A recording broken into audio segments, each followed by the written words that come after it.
할렐루야, 우리 오늘 이렇게 줌으로 함께 찬양할 텐데, 우리 가능하신 분들은 소리 내어서 각자의 자리에서 함께 고백합시다.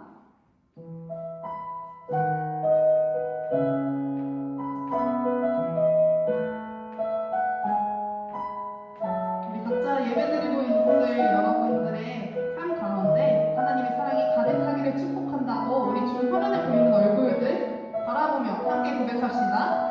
하나님의 사랑이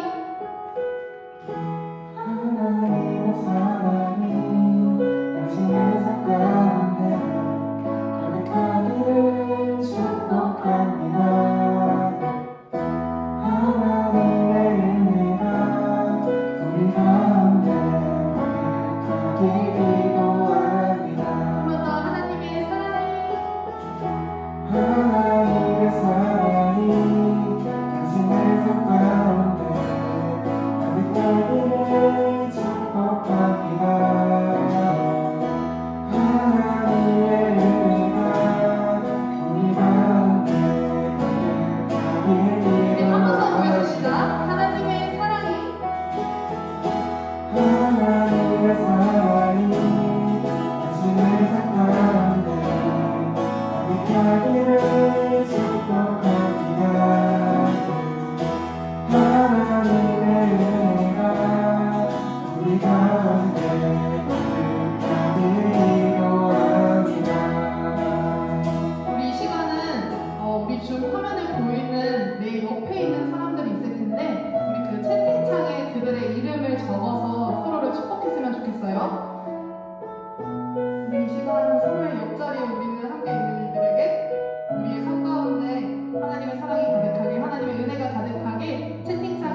주님께 드리고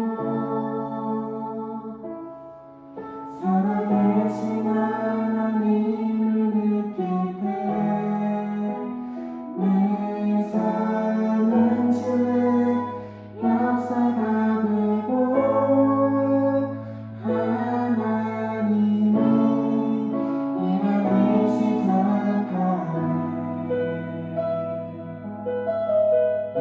최근에 이 찬양을 듣는데 너무나 우리의 상황과 비슷하다는 생각이 들더라고요. 우리 함께 모여서 예배드리지 못하는 지금이지만 그럼에도 나의 시선을 주님께로, 나의 마음을 주님께로 그렇게 주님을 보기 시작할 때 우리의 삶은 주님의 역사가 되고 하나님이 일하기 시작한다는 이 가사의 고백들을 우리가 함께 소리내어서 또 소리내어 찬양하지 못하신다면 마음속으로 깊이 묵상하며 함께 다시 한번 고백하고 싶습니다. 내게로부터 내게로부터 눈을 들어치고 시작할 때 주의 보겠네.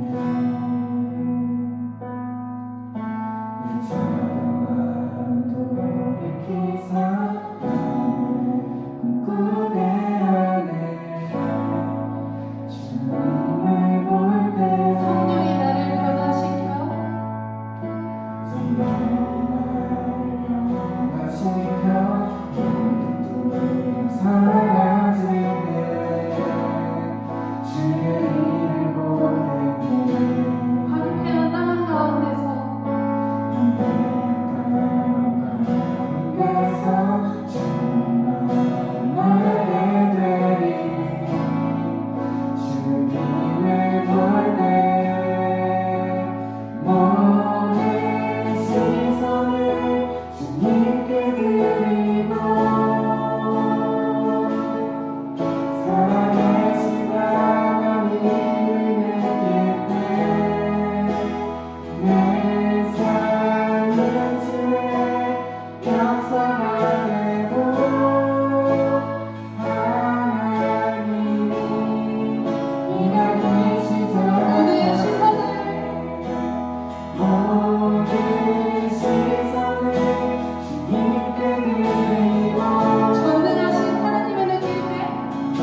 전능하신 하나님을 느낄 때 세상은 주의 나라가 되고 하나님이 일하기 시작하네.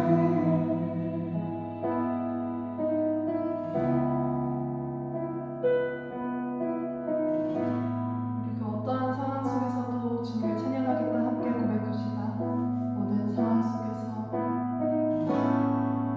모든 상황 속에서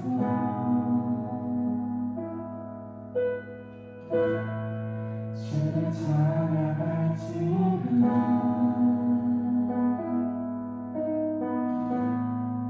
주는 너의 큰 성금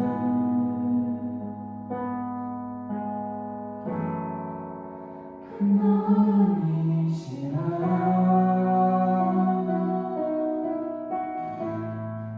주의 얼굴 구할 때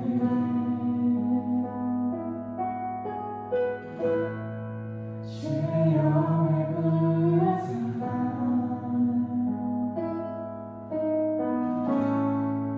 크신 사랑 안에서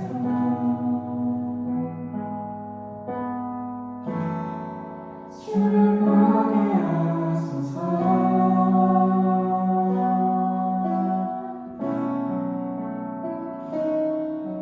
내 영혼이 확정되고 확정되어 싸우니 믿음의 눈을 들어 주를 바라봅니다.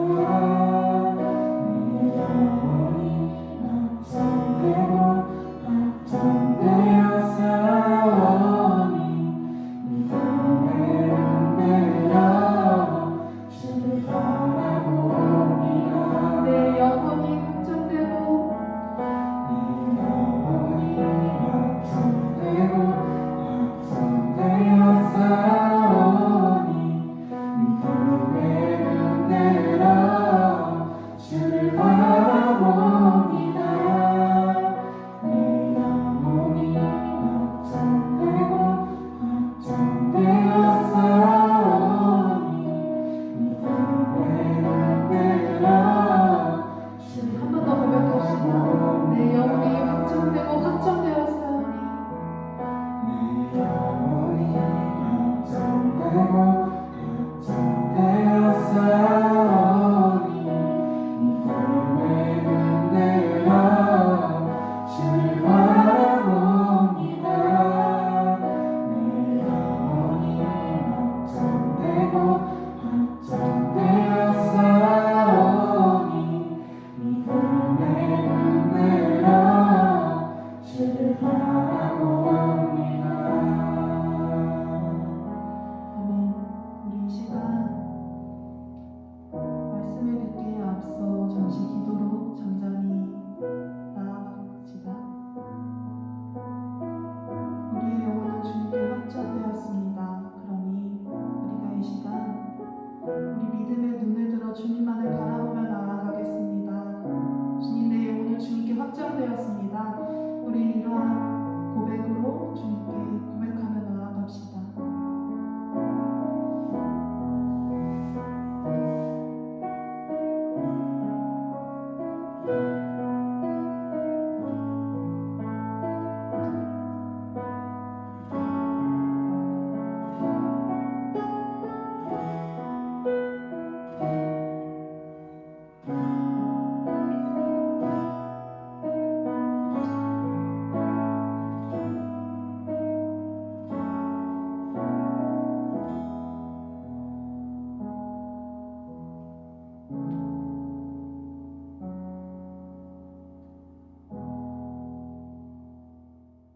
바로가 모세와 아론을 불러 이르되 너희는 가서 이 땅에서 너희 하나님께 제사를 드리라. 모세가 이르되 그리함은 부당하니이다. 우리가 우리 하나님 여호와께 제사를 드리는 것은 애굽 사람이 싫어하는 바인즉 우리가 만일 애굽 사람의 목전에서 제사를 드리면 그들이 그것을 미워하여 우리를 돌로 치지 아니하리이까. 우리가 4일길쯤 광야로 들어가서 우리 하나님 여호와께 제사를 드리되 우리에게 명령하시는 대로 하려 하나이다. 바로가 이르되 내가 너희를 보내리니 너희가 너희의 하나님 여호와께 강야에서 제사를 드릴 것이나 너무 멀리 가지는 말라. 그런즉 너희는 나를 위하여 간구하라. 모세가 이르되 내가 왕을 떠나가서 여호와께 간구하리니 내일이면 파리떼가 바로와 바로의 신하와 바로의 백성을 떠나려니와 바로는 이 백성을 보내어 여호와께 제사를 드리는 일에 다시 거짓을 행하지 마소서 하고 모세가 바로를 떠나 나와서 여호와께 간구하니 여호와께서 모세의 말대로 하시니 그 파리떼가 바로와 그의 신하와 그의 백성에게서 떠나니 하나도 남지 아니하였더라. 그러나 바로가 이때에도 그의 마음을 완강하게 하여 그 백성을 보내지 아니하였더라. 아멘.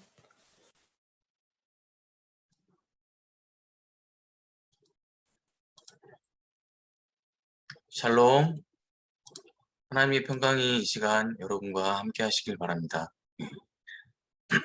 출애굽기는 하나님께서 당신의 백성인 이스라엘을 애굽에서 구원하시는 역사를 다루고 있습니다.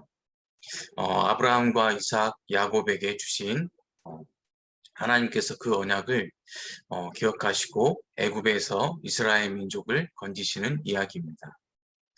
출애굽기는 40장으로 구성되어 있는데 전반부 한 20장 정도는 하나님께서 모세를 통해 이스라엘 민족을 애굽에서 구원하시는 내용을 다룹니다.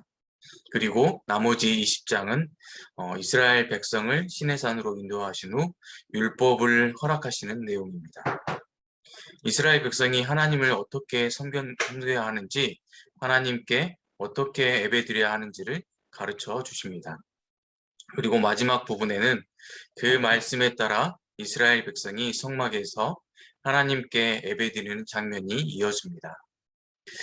출애굽기 3장에는 모세가 하나님을 만나는 장면이 등장합니다.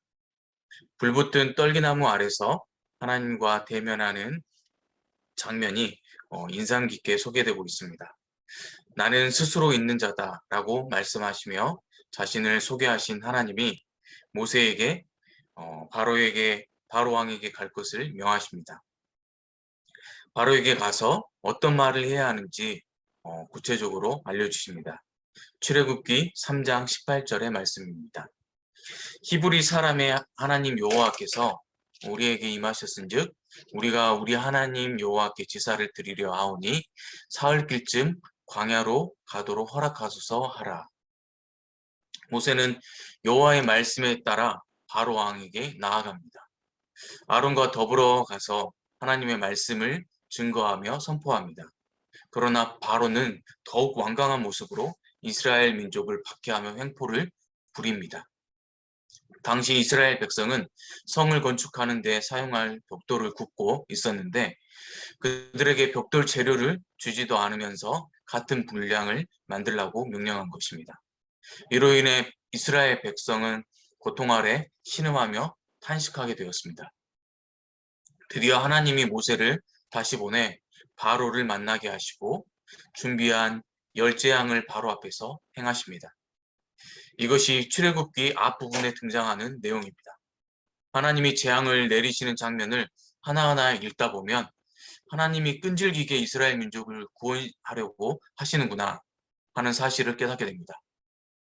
동시에 바로는 끈질기게 하나님의 백성을 내놓지 않으려고 하는구나 하는 사실도 알게 됩니다. 하나님은 모세를 바로에게 보낼 때마다 똑같은 말씀을 반복하십니다.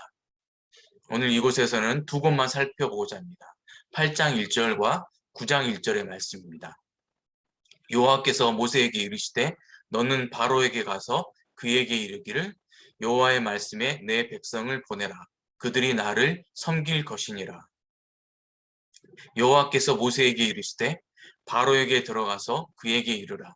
히브리 사람의 하나님 여호와께서 말씀하시기를 내 백성을 보내라. 그들이 나를 섬길 것이니라. 하나님은 이스라엘 백성을 애굽에서 끌어내시기를 원하셨습니다. 그리고 그들이 하나님만을 섬기기를 원하셨습니다. 하나님과 자신을 섬기게 하려는 바로왕, 그리고 하나님만을 섬기게 하려는 하나님. 바로 이 둘 사이의 팽팽한 줄다리기가 출애굽기에 잘 나타나고 있습니다. 하나님은 나일강의 물을 피로 변하게 하는 첫 번째 재앙을 시작으로 두 번째, 세 번째, 네 번째 재앙을 집행하셨습니다. 개구리가 물에서 올라오게 하는 재앙을 일으키셨고, 티끌이 이로 변하는 재앙을 일으키셨으며, 또 파리가 온 땅에 가득하게 되는 재앙도 내리셨습니다. 이 네 번째 재앙인 파리 때가 등장할 때 드디어 바로가 모세와 타협을 시도합니다. 이스라엘 민족을 내줄 마음이 전혀 없었던 바로는 계속되는 재앙 앞에서 잠시 이스라엘 백성을 내보낼 마음을 비칩니다. 그러나 그의 실제 마음은 그렇지만은 않았던 것 같습니다. 일종의 타협안이었습니다. 출애굽기를 읽다 보면 바로가 재앙을 당하면서 4번에 걸쳐서 모세와 타협하려고 시도하는 장면을 마주하게 됩니다. 이 시간 그 4가지 타협의 과정을 살펴보고자 합니다. 이 장면들을 자세히 살펴보면 바로의 타협이 제사, 곧 예배와 관련이 있다는 사실을 알 수 있습니다. 하나님은 이스라엘 백성을 애굽에서 이끌어내셔서 시내산에서 그리고 가나안 땅에서 하나님만을 섬기는 백성으로 삼기를 원하셨습니다. 그런데 바로가 이 과정을 끈질기게 방해했고 타협안을 내놓으면서까지 이스라엘의 예배를 가로막고자 했습니다. 그런 의미에서 오늘 본문, 특히 바로의 4가지 타협안을 예배의 관점에서 살펴볼 필요가 있다고 생각합니다. 오늘 저는 이 4가지 바로의 타협안을 살펴보면서 이것이 어떻게 예배와 관련이 있는지, 나아가 우리 예배자들은 어떤 유혹 앞에 서 있는지를 살펴보려 합니다. 하나님이 이스라엘 민족을 애굽에서 구원하시려 하는 목적이 무엇일까요? 그것은 그들이 나를 섬길 것이니라 라는 말씀 속에 잘 드러납니다. 다시 말해 하나님은 이스라엘 민족을 구원하셔서 하나님만 예배하는 민족으로 삼기를 원하셨습니다. 이는 하나님의 일관된 의지였습니다. 이사야서를 보면 하나님이 블레셋에서 이스라엘 백성을 구출할 것을 예언하시면서 다음과 같이 선언하셨습니다. 이사야 43장 21절 말씀입니다. 이 백성은 내가 나를 위하여 지었나니 나를 찬송하게 하려 함이니라. 하나님은 이스라엘 백성에게 예배 받기를 원하시며 찬송과 경배 받기를 원하신다는 말씀입니다. 하나님이 예수 그리스도를 이 땅에 보내시어 십자가에 달려 죽게 하시고 부활을 통해 우리를 구원하신 것도 우리로 하여금 찬송하게 하며 하나님께 감사를 돌리게 하고 하나님만을 경배하게 하려 하심이었던 것입니다. 인간을 창조하시고 구속하시는 하나님의 일관된 목적은 바로 예배 받기 위한 것입니다. 그러므로 요한계시록 5장 13절에는 종말의 날 모든 피조물이 다음과 같이 외친다고 성경은 예언하고 있습니다. 요한계시록 5장 13절입니다. 보좌에 앉으신 이와 어린 양에게 찬송과 존귀와 영광과 권능을 세세토록 돌릴지어다. 이것이 바로 하나님이 우리에게 원하시는 바입니다. 우리를 구원하시고자 영화롭게 하시는 하나님이 우리에게 바라시는 내용입니다. 그러므로 웨스터민스터 소요리 문답 제1번의 질문과 대답은 이렇습니다. 사람의 제일 되는 목적은 무엇입니까?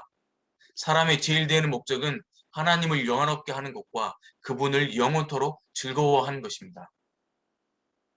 출애굽기에서도 여호와 하나님은 이 예배, 곧 섬김을 이스라엘 백성에게 받기를 원하셨습니다.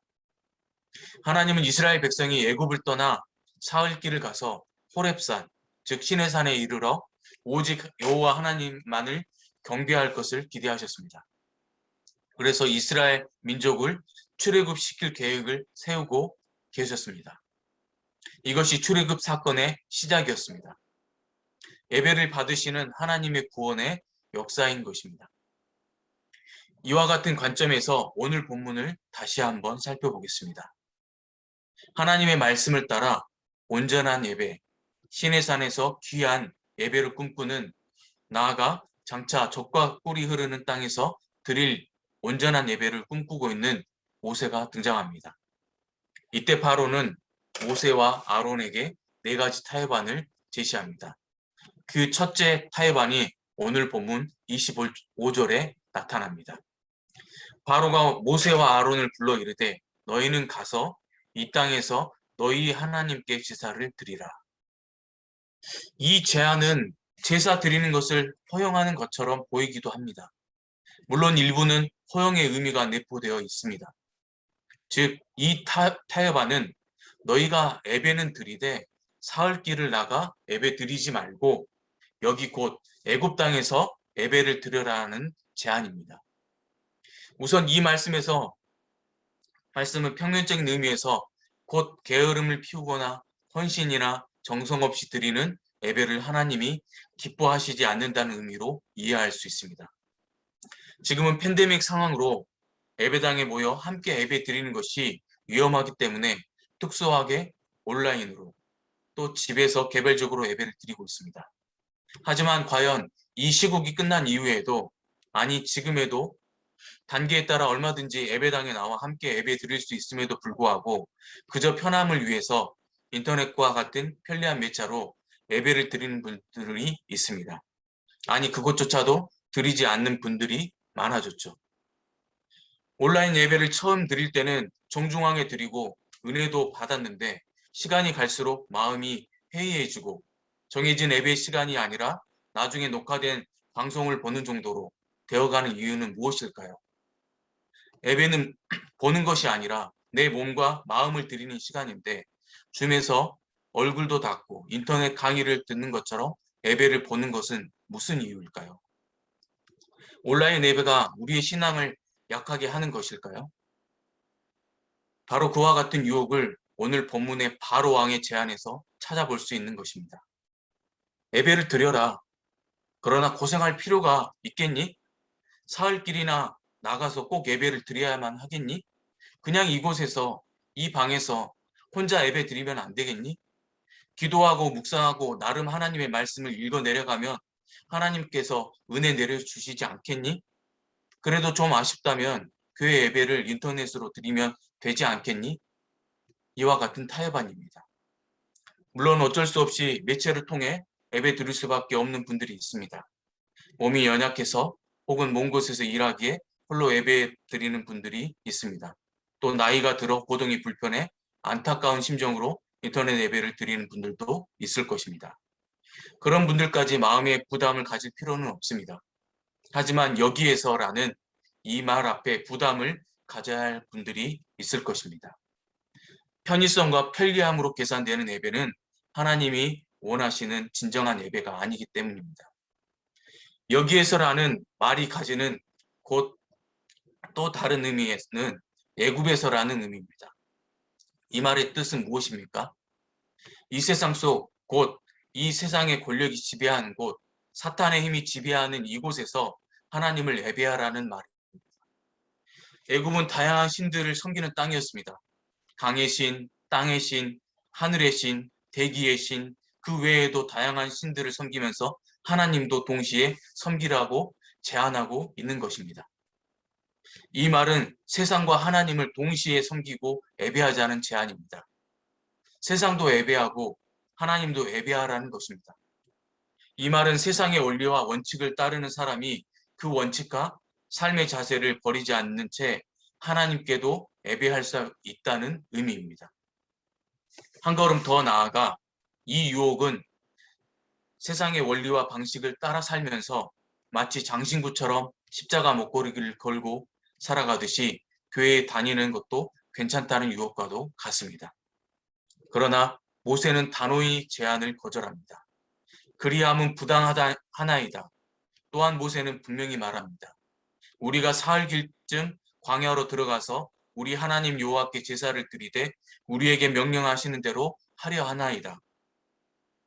이제 바로는 두 번째 타협안을 내놓습니다. 오늘 본문 중 28절입니다. 바로가 이르되 내가 너희를 보내리니 너희가 너희의 하나님 여호와께 광야에서 제사를 드릴 것이나 너무 멀리는 가지 말라. 너무 멀리는 가지 말라. 이 말을 어떻게 이해해야 할까요? 그래, 교회 나가서 예배 드리는 것까지는 좋다. 그런데 너무 자주 가지는 말라. 예배만 드리고 와라. 봉사나 섬김이나 교육 같은 데까지 깊이 들어가지는 말라. 이와 같은 의미로 적용해 볼 수 있습니다. 하나님이 사흘길을 나가서 예배하라는 말씀을 주신 이유가 무엇일까요? 애굽 땅이라는 땅을 완전히 떠나라는 의미, 예배만을 목적으로 사흘 밤, 사흘 낮을 걸어가는 정성스러움을 지키라는 의미, 또한 예배의 모든 것을 걸고 기대하며 나가는 예배를 드리라는 의미이자 바로 그것이 하나님이 기대하시는 예배라는 뜻입니다. 그러나 바로 곧 세상 권세 잡은 자는 말합니다. 너무 멀리는 가지 말라. 온전하게 예배만을 집중하지는 말라. 하나님을 예배하는 자리에 너무 자주 나가지는 말라. 교회 일에 너무 깊이 들어가지는 말라. 너무 많은 시간을 들이지는 말라. 약간만, 조금만, 잠시만 드려라. 너무 멀리 나에게서, 세상에서, 세상 권력 잡은 자에게서 떠나지는 말라. 이 말의 또 다른 의미는 너희는 언제든지 돌아올 수 있는 거리에 있어야 한다는 뜻이기도 합니다. 하나님을 떠나서는 것은 좋다. 따라 나서는 것은 좋다. 하지만 언제든지 돌아오고 싶을 때 돌아올 만한 거리에 있어라. 하나님을 섬겨라. 그러나 여차하면 세상으로 돌아와라. 하나님을 섬겨라. 그러나 여차하면 사탄에게로 돌아와라. 라는 유혹입니다.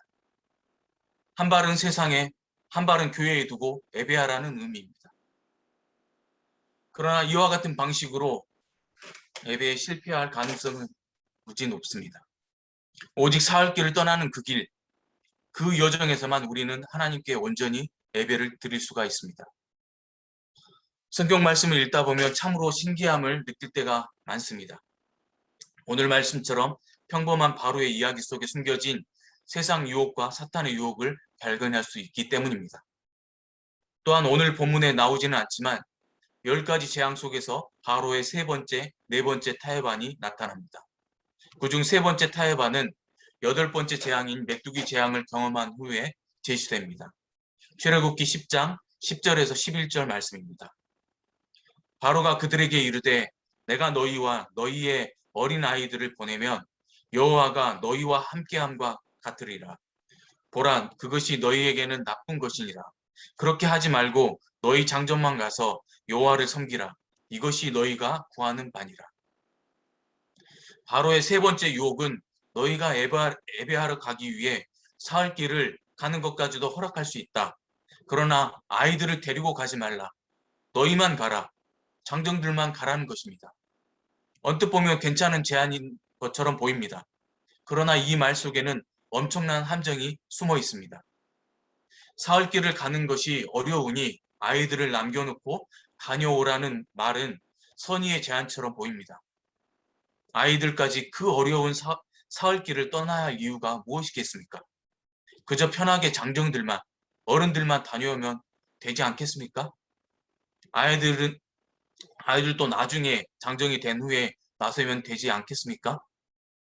그러나 사실 오늘날 많은 성도가 이 유혹에 넘어가는 것을 봅니다. 우리 아이들 공부해야 하니까 공부하느라 힘들었는데 사흘길까지 나가 예배 드리는 건 체력도 많이 소모될 텐데 그냥 내가 혼자 다녀오마. 내가 대신 가서 기도해 주마. 내가 너희 목까지 예배하고 돌아오마. 이렇게 타협할 수 있습니다. 어른인 우리는 사흘길을 떠나 자녀들을 위해 기도할 수 있습니다. 하지만 이것은 하나님이 원하시는 방법이 아닙니다. 애굽 땅에 아이들을 남겨두라는 제안은 아이들은 하나님의 백성이 되지 못하게 하라는 유혹입니다. 그저 애굽 땅에 놓아두는 것만으로도 아이들은 바로를 섬기게 될 것입니다. 애굽의 질서를 따라 살게 될 것입니다. 바로의 질서를 따라 살게 될 것입니다. 우리의 아이들, 우리의 2세들을 배려하는 듯 보이지만 실제로는 아이들을 믿음에서 잃어버리는 결과를 초래하는 것입니다. 바로는 세상의 권력 잡은 자요, 사탄을 의미합니다. 그 권력과 권세 잡은 자는 지금도 우리를 유혹하며 다가옵니다. 너희만 가서 예배를 드려라. 아이들은 내 지배 아래 둘 것이다. 나 바로는, 나 사탄은, 나 세상은 너희 자녀들까지 하나님의 백성으로 만들게 하지는 못하게 할 것이다. 이스라엘 백성이 만약 아이들을 애굽에 두고 사흘 길을 갔다면 필경 그들은 다시 애굽으로 돌아왔을 것입니다. 아이들이 그곳에 있기 때문입니다. 그러므로 아이들을 두고 홀로 예배의 자리에 나아가는 것은 결국 실패를 의미합니다. 사탄은 바로 이 점을 알고 있었습니다. 때문에 집요하게 아이를 두고 가라고 요구하고 있었던 것입니다. 그럼에도 불구하고 모세는 굽히지 않고 하나님은 계속해서 재앙을 내리십니다. 9번째 재앙인 흑암이 3일간 온 땅을 머물렀을 때 바로는 마지막 타협안을 내놓습니다. 10장 24절 말씀입니다. 바로가 모세를 불러서 이르되 너희는 가서 여호와를 섬기되 너희의 양과 소는 머물러 두고 너희 어린 것들은 너희와 함께 갈지니라. 세상의 왕답게 바로는 가축들 곧 재물과 관련된 타협안을 제시합니다. 세상은 결국 재물에 관심이 있습니다. 세속이 그러합니다. 하나님의 백성도 물론 돈이 필요하고 재물도 필요합니다. 그러나 세상의 권력은 돈과 재물에 온통 관심이 쏠려 있습니다. 바로왕 역시 예배 드리러 나아가는 자들에게 양과 소는 두고 가라고 명합니다. 이 말씀은 1차적으로 재산은 남겨두고 몸만 가라는 뜻이기도 합니다. 하나님을 섬기는 것은 좋으나 몸으로만 섬기라는 것입니다. 예배 드리는 것만 또 얼마나 귀한 일이냐. 그저 한번 주일 예배에 참석하는 것도 귀한 일이니 몸만 가라라는 유혹입니다. 하지만 이 말의 더 깊은 의미는 예배를 드리러 가되 재물은 가지고 가지 말라는 뜻이기도 합니다. 하나님께 빈손으로 나아가는 말입니다. 그러나 재물 없이 어떻게 하나님을 섬길 수 있겠습니까? 하지만 바로는 지금 그것을 제한하고 있습니다. 바로가 요구하는 짐승들을 잘 살펴보십시오. 그는 양과 소를 두고 가라고 명합니다. 다른 동물들을 가지고 가라는 뜻일 수도 있습니다. 양과 소는 어떤 동물입니까? 이스라엘 백성이 시내산에 도착했을 때 하나님이 소와 양과 염소를 통해 그들에게 경배받기를 원하셨습니다. 그러니까 바로는 지금 하나님께 드릴 재물을 가지고 가지 말라고 하는 것입니다. 이 지점에서 한 가지 중요한 사실을 점검해 보아야 합니다. 하나님께서 이스라엘을 구원하시기 위해 일으킨 10가지 재앙 중 마지막 재앙을 잘 살펴볼 필요가 있습니다. 10번째 재앙은 모든 애굽의 맏아들이 죽는 재앙이었습니다. 그러나 문설주에 어린 양의 피를 바른 이스라엘 집은 재앙을 모면할 수 있었습니다. 여러분은 이 사건을 어떻게 기억하십니까? 신약의 사건과 어떻게 연관시키겠습니까? 바로 예수 그리스도, 우리의 유월전 어린 양이시며 십자가에서 피를 흘려 우리의 문설주에 그 보혈을 발라주시고 사흘간 무덤에 갇히셨다가 부활하신 그 예수 그리스도와 연결됩니다. 언젠가 아브라함에게 이삭을 바치라는 하나님의 명령이 주어졌습니다. 아브라함은 하나님께 바칠 재물이 어디에 있는지를 물으며 사흘길을 떠났습니다. 아브라함이 이삭을 바치려고 할 때 하나님은 친히 준비하신 것으로 재물을 드리도록 해주셨습니다. 여호와 이레였습니다. 하나님이 재물을 친히 준비하신 것입니다. 바로의 마지막 타협안은 영적으로 다음과 같은 의미가 있습니다.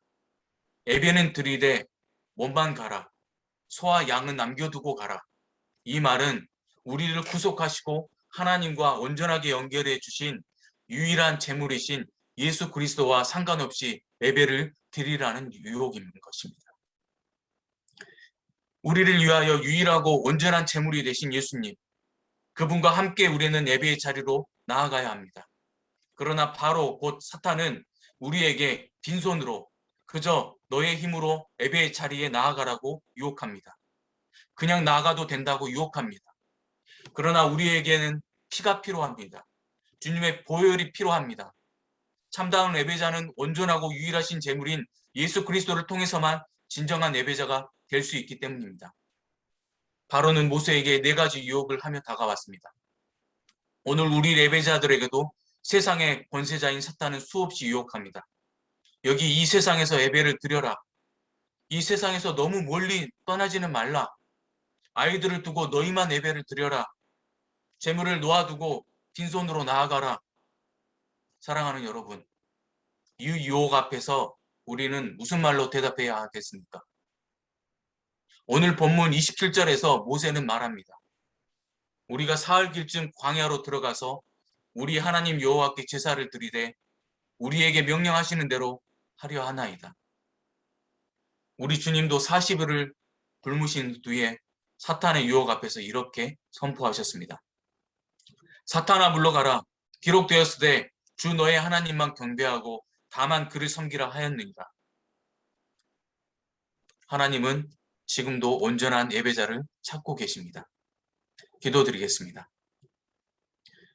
사랑과 은혜가 충만하신 하나님 아버지, 오늘 우리가 어떤 존재인지, 우리가 무엇을 통해 더욱 온전해지며 기쁨 가운데 지낼 수 있는지 알게 하심을 감사합니다. 우리가 하나님을 영화롭게 하려는 그 예배를 통해서 우리의 성화는 이루어지게 되고 하나님을 영화롭게 하려는 노력보다 우리를 거룩하게 하는 것이 없다는 진리 앞에 우리를 세우게 하소서.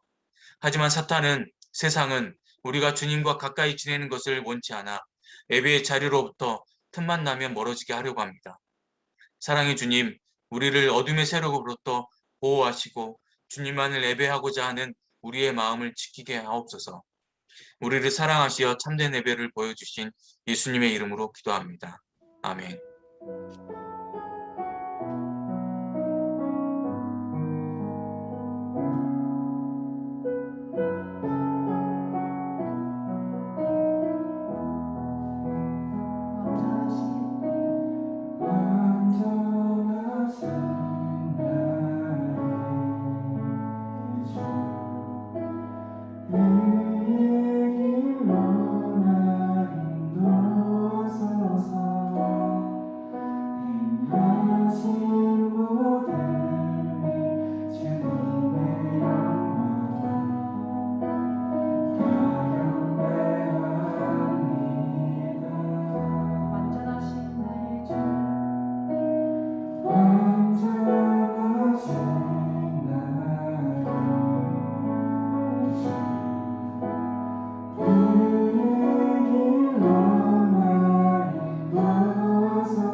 그의 길로 나를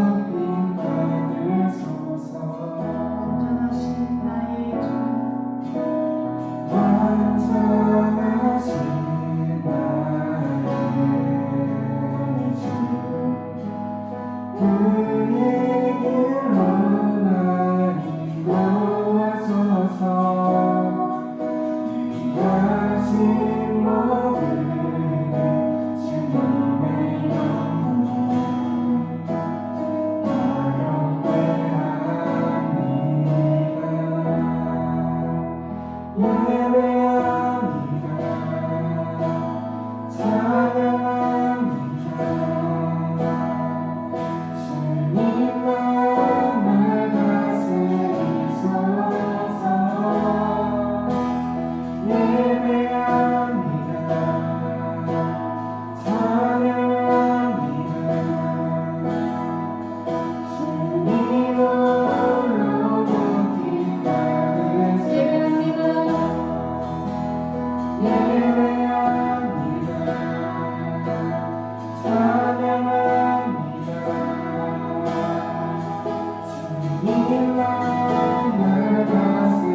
그 세상 속에서 항상 우리가 주님을 예배하는 사람으로 주님께서 우리와 함께 지금 이 시간도 어제도 또 내일도 앞으로도 우리가 영원히 함께 하시다는 그 사실을 잊지 않고 살아갈 수 있게 해달라고 우리 이 시간 주님께 구하며 또 감사한 마음으로 잠시 기도 나눠갑시다.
혼자라고 느낄 때 혼자라고 느낄 때 늦었다고 생각하게 너는 안 될 거라 말아야 돼 찾아오시네 더 이상은 안 되네 내 이대로 못할 때 같은 문을 여시고 이제 발까지 오시네 그곳은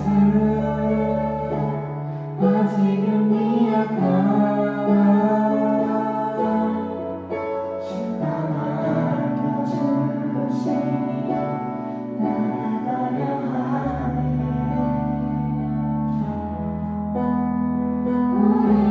우리는 아직은 연약하다 우리는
거스르시는 길을 따라 걸어가네 한 걸음 뿐이지라도 그가 보여주신 사랑 우리 마음 깊은 곳에 함께하셨네 우리 끝까지 사랑하는 우리가 걸었던 길을 따라 내가 걸었던 길을 따라 거스르시는 길을 따라 걸어가네 한 걸음 뿐이지라도 내가 보여주신 사랑 우리 마음 깊은 곳에 함께하셨네 우리 끝까지 사랑하게 하시네 우리 시간 한 번 더 기도하며 나아갑시다. 우리 한 사람 한 사람은 아직 너무나도 작고 연약하지만 우리가 조금씩 주님을 닮아가는 주님이 걸으셨던 그 길을 따라가는 우리가 될 수 있게 해달라고 또 우리가 각자 혼자서 예배드리는 각자의 자리이지만 우리가 혼자 예배드리며 나아가는 것이 아니라 우리가 함께 있다는 사실을 기억하며 우리 서로를 위해 또 한 번 함께 기도했으면 좋겠습니다. 우리가 함께 걸어가고 있다는 이 사실을 주님께 감사하며 또 앞으로 우리가 걸어갈 길도 주님을 닮아가는 모습으로 함께 걸어갈 수 있게 해달라고 우리 시간 한 번 더 기도하며 주님께 나아갑시다.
교회로서 내 한 사람이 내가 주님의 교회임을 주님의 성전임을 잊지 않고 우리의 세상 속에서 살아갈 수 있게 해달라고 그렇게 살아가는 내가 되길 우리 강원용사들이 되길 또 우리 마음교회가 되길 우리 주님의 자녀가 되길 이 시간 한 번 더 주님께 구하며 기도하며 나아갑시다.